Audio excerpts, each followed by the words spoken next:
Hi guys, welcome back to my channel. I cannot believe it's 2025 already. I feel like the end of last year just like flew by and now we're already into the new year. I kind of took like a little hiatus at the end of last year from YouTube, not really intentionally, but we were traveling for Thanksgiving. I just wanted to like spend time with family, soak all that up, and then I feel like as soon as we got home, it was like time for Christmas and the holidays. Like that last like couple months of the year is always like the busiest time just for social media campaigns and things like that. So I felt so busy with like other work that I just was like, didn't even pick up my vlog camera. It didn't even cross my mind. But we are back now, and I always like to start the year off with a Q&A. I feel like just kind of catch everyone up and like answer some questions people have been wanting. I like to do Q&As better on here than like my Instagram story. I feel like I can just talk more than like if I'm typing something out, and so I like this a lot. And I am hoping to be back on my like regularly scheduled vlogs, like every week a new vlog coming out. So stay tuned for that. I'm already filming the next vlog that's going to be posted after this one. So yeah, lots of home updates in that video. But I just want to show, I have my little, I made a little iced latte and I have my little cherry cup to go with my cherry pullover. Very cherry themed today. So let's get into these questions. I had you guys ask me questions on my Instagram story. So if you're not following me on Instagram, make sure to follow me over there if you ever want to be like a part of these and like sending in questions and things. The first question is, how do you find time to prioritize your marriage with a baby having a hard time? I feel like this is so tough, and like no one really prepares you for that. You know, you get told like you're not gonna have as much time for just the two of you, and you're like, yeah, obviously. But I feel like this first couple months postpartum, we were just like in survival mode, so we weren't even like thinking really about like our marriage, like prioritizing that. I feel like it definitely caught up to us. Like we were just kind of at a point where we were like, okay, we need to like spend time together. For us, it's hard to go on like weekly dates really, just because we don't have family here to like babysit unless we like hire a babysitter. We do have some friends that are super sweet and like are always willing to watch Brooks, especially when he was younger. We lived close to a ton of our friends, and so people were like, we'll watch him if you guys want to go do something, even if it was for just like an hour. Like we just appreciated that so much, just being able to like go out and do something together. Even like I said, if it was only for an hour, just spending that time together. I feel like we do still go on a date like at least once a month. We try to make a priority of going on a date and like doing something. However, our time where we like really just hang out with each other is when Brooks goes to bed. So he goes to bed right now at like 7 o'clock, and then we have like the evenings for us. So we will always like eat dinner, just me and Johnny together. We will make our dinner together, sit and watch our show together, eat our dinner, and then kind of just hang out for the night. That's really like our time from like 7 to 10:30-ish is up for us to just kind of like, okay, Brooks is in bed, like we can just really hang out then. And I feel like also a way, I guess this isn't really like prioritizing your marriage, but just like prioritizing your partner, is like if they have had your baby for a while, just being like, do you want a break? Like go do something and I'll stay with the baby. Giving each other breaks like that is so important, just for your mental health, even to be able to like go do something with your friends, just you, like without your spouse, without your baby or anything, and just like still making time for those things. Kind of along with that, this one says, you make parenting look so easy. I'm due next month. Any tips? Okay, I will say parenting is not easy, and I don't want to say that to be like negative or anything, but it's not easy, and we like didn't know what we were getting ourselves into. Obviously on social media, I'm not gonna post like when Brooks was having a tantrum and be like, look, he's screaming, crying. Like I'm just not gonna post. So I feel like obviously the things I share might make it look really easy, or I don't know, like he's like just the best baby in the world, which like obviously I think he is a great little toddler because I love him so much and he's my baby.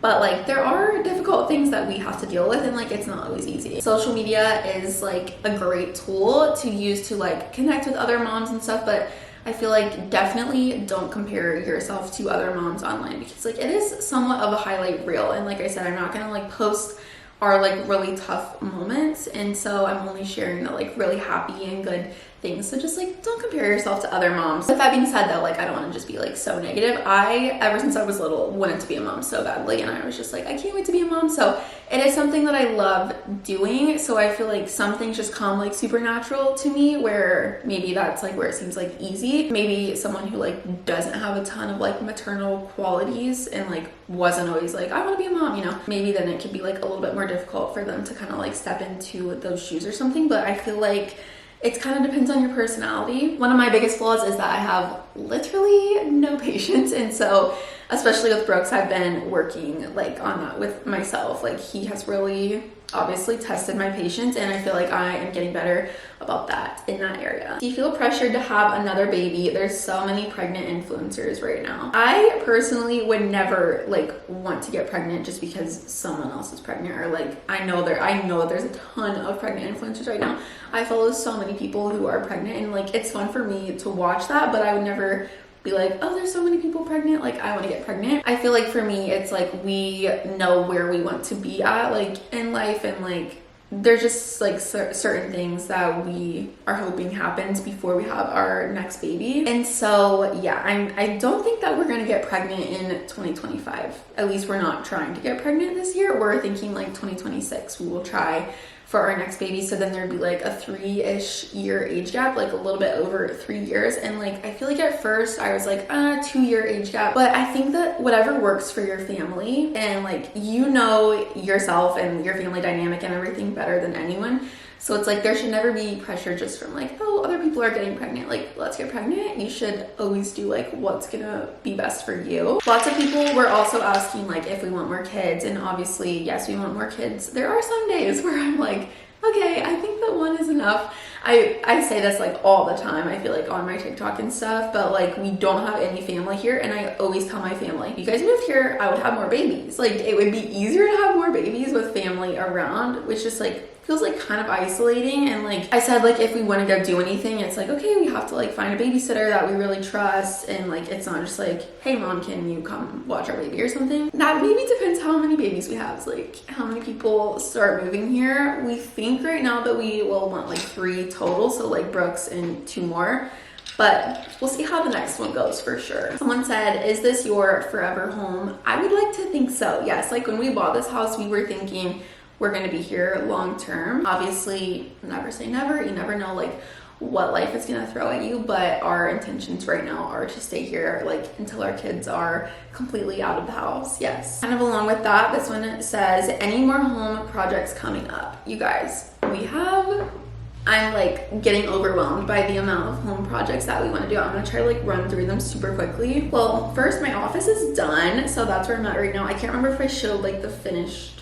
final project in here. I think I did. I do want to do just like a couple more teeny things in here, like on the wall and stuff, but for the most part it's all done. Right now we are currently like, after I'm done filming this video, we're gonna keep working on it, building the IKEA PAX closet system in our closet, and like me and Johnny's closet that we share. That is a whole project that is gonna take us way longer than we even thought. And then after that, we're gonna finish lime washing the walls in our bedroom. I don't know if you saw on my Instagram or something, but we got one wall done, and that is because it took us way longer than we thought. First you have to prime the wall, and then for the lime wash you need like honestly like 3 coats of it.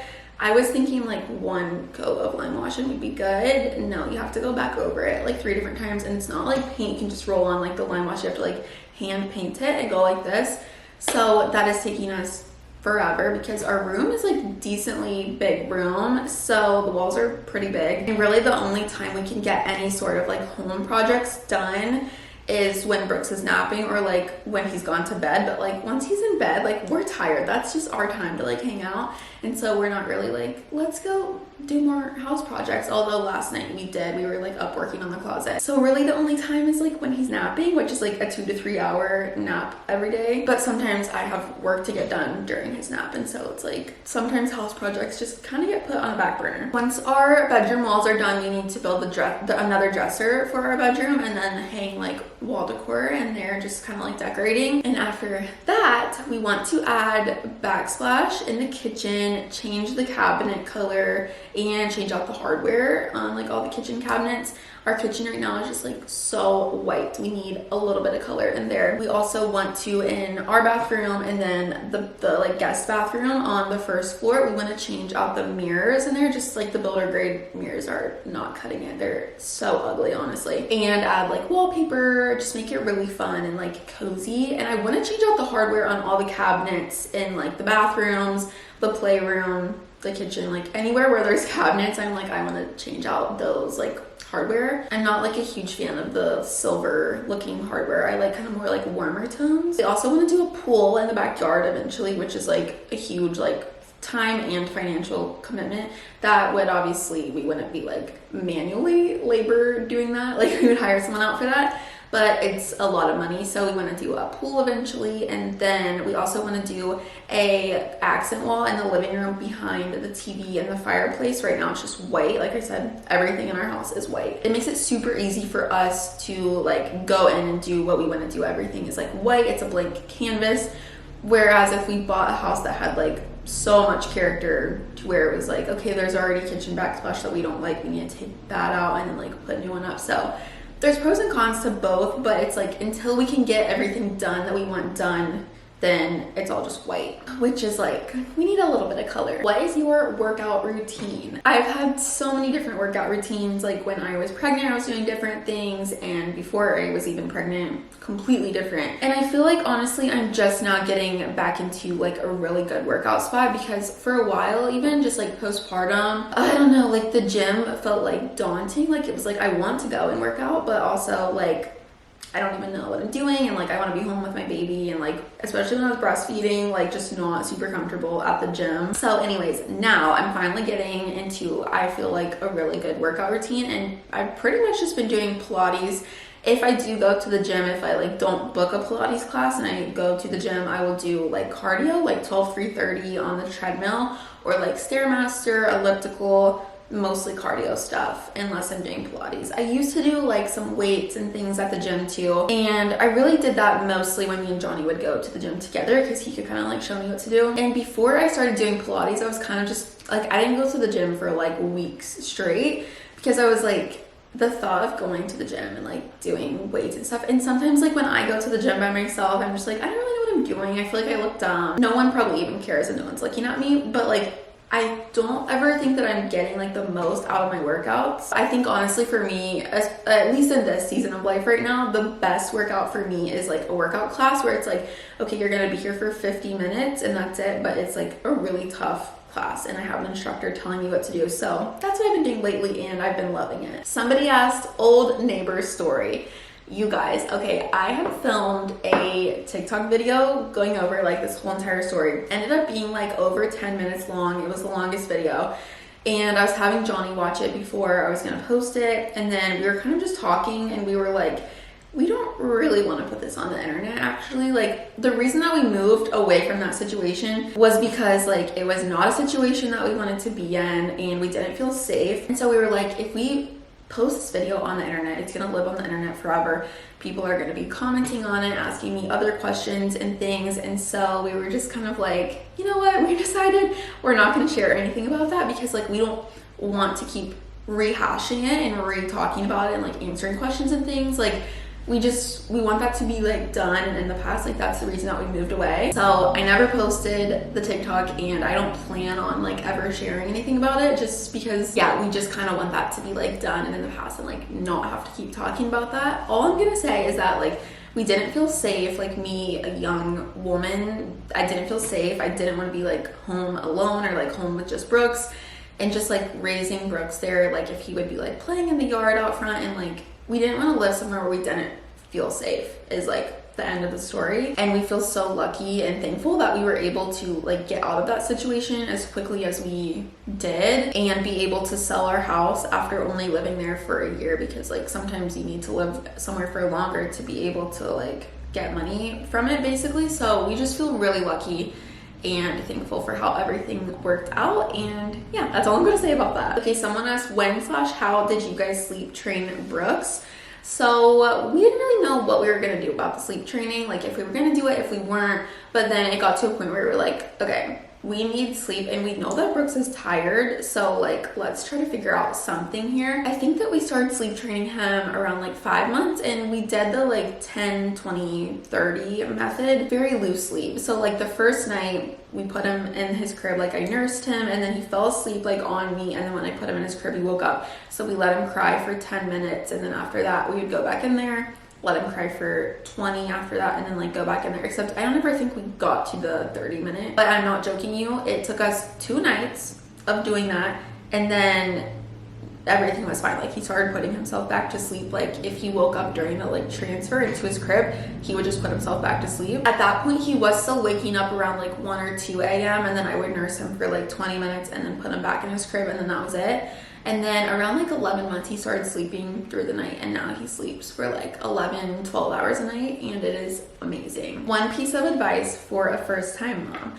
I'm gonna be so honest with you. My piece of advice is to like have super low expectations. And like, I don't say that in like a negative way, but it's just like if you're expecting like, my breastfeeding journey is going to be amazing, and like obviously you should always like pray and hope for the best situation possible, but I feel like just going into it, if your expectations are low, then it's like anything that's the best or better, you'll be like, wait, this is amazing. But if you have really high expectations going into everything and then something like doesn't work out, and then you're just like sad or could fall into like postpartum depression with things, if you were expecting things to go a certain way and it's not going that way. Especially for a first time mom, I feel like when I have my second baby, whenever that is, I feel so much more prepared now and just like know what I'm doing, especially like for postpartum. Those first 2 months postpartum for me with Brooks, I don't think I ever had like postpartum anxiety or depression or anything like that, but it was very like, I felt like I was the only woman in the world who ever had a baby. I felt so alone, so like isolated,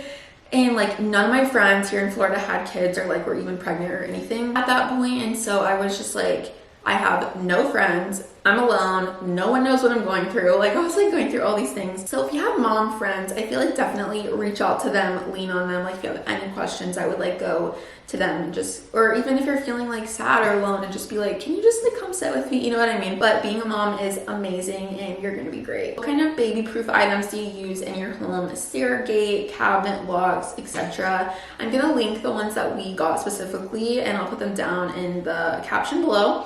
The cabinet locks that we got are like with a magnet, and I feel like they are amazing because you can't see them from the outside. So it's just like you put a little magnet over and then it will like unlock. It's basically like all on the inside of the cabinet. So yeah, you can't see any like child locks, which for me, and like I need things to be like clean 24/7. So I feel like that look was like really great. We have a stair gate on the bottom of our stairs, and then we also have a stair gate for the top of our stairs. And we do have 2 different gates for those because the one on the bottom, I wanted one that was like attached to the wall, kind of like retractable one. That way we didn't have to have like a huge baby gate out all the time, because we don't use that one like a ton. We use the one upstairs way more. And so yeah, like I said, I will link those in the description. Other than those things, the only other thing I can like think of that's like a baby proofing item is on our mini fridge upstairs. We have like a little refrigerator lock just because we keep like juices and things in there for Brooks when he's like up in the playroom, and he sees them in there. And so when we didn't have the lock on there, he would just like open the fridge, and we're like, okay, no. So we put a little like lock on the fridge up there. What is the hardest part of your job that people don't see? I really like this question. I feel like it was kind of different and like interesting. And I'm gonna start off by saying I literally never want to come off as like complaining about anything, because I think I have the best job in the world. I love my job so much. Like just couldn't imagine myself doing anything else. So it's the most fun job for me. And so I never want to seem like complaining. I just thought it was kind of interesting, like to talk about kind of like the back end of things. I feel like the hardest part that people like don't see is just like all of the admin work, like for ads and things. It's a lot of like back and forth with brands, and like, okay, this is what they want to pay you, this is the deliverables they need. And if sometimes I'll just be like, yeah, perfect, like accept it. And then sometimes I'm like, no, like I can't do that for that price. And so it's like a lot of negotiation back and forth. And then I feel like the most frustrating thing is when like I film an ad that I like love and then I turn it in and the brand basically wants like every single thing changed. And I'm like, okay, but I know what's gonna work with my audience. So like, why wouldn't you just kind of let me have creative freedom? Which is like, yes, I know you're paying me to make this video, but also like, you want my followers to like engage with that and everything. Don't you think I know what they're gonna like better than anyone else? I don't know. So that's always frustrating when it's like you have to reshoot literally everything, especially when you are a mom and it's like, okay, I have like this much time of day to get work done. And so if I spend a lot of time on a video and then it's like a week later I have to reshoot the whole entire thing, that's kind of frustrating. I feel like another thing that's just like kind of interesting is that like, not always, but a lot of times like I have to be like my best self on camera. So it's like, even when I'm having like really horrible days, I started my period, like we have a death in the family, it's like I still have to be on camera filming things. Like I remember we had someone in our family pass away like back in the fall and I was supposed to post an ad on that day. I texted my manager, I was like, hey, like I can't post this today, like someone just died. And obviously she was like, yes, I will tell the brand. But just like little things like that, and where I feel like normally like if you have like a different type of job where like you don't have to be filming, if you have something like hard that's going on, like obviously you still go to work and you still have to work through that, but at least you don't have to be like, I don't know, on camera. And I feel like then like people could be like nitpicking your looks apart or be like, oh, in this video her and Johnny were so weird to each other. And it's like, no, we were just having a really hard day. Like I have things going on that have nothing to do with Johnny and like mentally, and like I just have things going on. Has nothing to do with like our marriage. But then you have people like nitpicking apart your whole entire life just because they think they see like a little bit of a clip of something. But I feel like they're kind of just like different things than other jobs, like a teacher or something, you know, obviously doesn't have to worry about like someone nitpicking her like appearance or marriage or something apart online. So little things like that, I feel like it's just kind of like a different, like unique situation. But this question kind of like goes along with that. It says, what would you be doing if you didn't work in social media? So I went to college for digital media production, and when I was going into college, I was thinking I was going to be like a news anchor or a sportscaster or something. That's what I was like working towards. So I like did news anchoring at my college and stuff because I was like, well, I want to have clips of me doing this to be able to show like companies. And then I kind of like realized that news anchors and sportscasters, they work like, they're like prime time for working is weekends, holidays. And I'm like, wait, I want to be a mom. Like I want to be at home on the holidays. I don't want to be out working on like Thanksgiving. And then I was like, okay, maybe I don't want to be doing that. But I feel like I always like could have gone into that field, but I also was thinking that I would maybe work like in social media on like the back end of it, you know, like working for a brand, like running their socials and stuff, which I still think would be like such a fun job. However, I always said if I like didn't go to college at all, I would probably have been a hairdresser. I think that hair is so fun. I don't know a single thing about doing hair, but like that's what hair school is for, right? I just think like doing hair and like getting to work at like a cute salon and like talking to people all day long, like I think that would be so fun. And so I feel like hair could be really fun. Something else I think I would really like is interior design, or maybe like to be a realtor, something in like the real estate field, or just like with home design. And I don't know, I know there's really two different things, but I'm just thinking of things that I like really. In like a perfect world, if money meant nothing, I feel like I would want to own a coffee shop slash like pottery place. I think painting pottery is so fun. So having like a little like coffee shop pottery business, and me and Johnny always talk about like, should we start a coffee shop? Because that'd be so fun. So I don't know, we'll see what happens in the future, but those are just things that I am like interested in that I feel like could be a fun job. The very last question says, moving with a toddler, any tips? How was the transition for him? So when we moved into this house, Brooks was 12 months old, like 12 and a half, so like almost 13 months. And I actually wanted to stop nursing him at 12 months, but I knew we were going to be moving around that time. So I was like, I think I'm going to keep nursing him until we're like in the house. I think my biggest tip is like, try to keep anything that you can the same for them. So like their routine, keep it the same. As far as like when I decided to keep nursing him, like anything that you have control over, keep it the same. Honestly, the transition was like pretty smooth for him. I feel like because he was like young enough still, like he was still a baby, he didn't like really know what was happening, but I didn't want to like stop nursing and move at the same time and him be like, oh my gosh, because nursing was like a very comforting thing for him, and so I wanted to keep as many things as I could for him like normal. And so I feel like if they have like a specific morning routine, like still do that in your new house or new place or whatever. Just like I said, try to keep anything as possible the same for them. Well, that was all of the questions that I had pulled off of my Instagram story, so hopefully I answered your question if you submitted one in. But thank you guys so much for watching, and stay tuned for my vlogs. Like I said, the next vlog is gonna have a bunch of like home updates. I'm showing the whole like closet, everything that like that entails, and I'm going to try to be way more consistent about posting on YouTube. I'm trying to like posting more shorts on here too, so that way if you don't have TikTok or Instagram, like you're still seeing those like short form videos that I make as well. But yeah, I love you guys so much, and I will see you in the next video. Bye.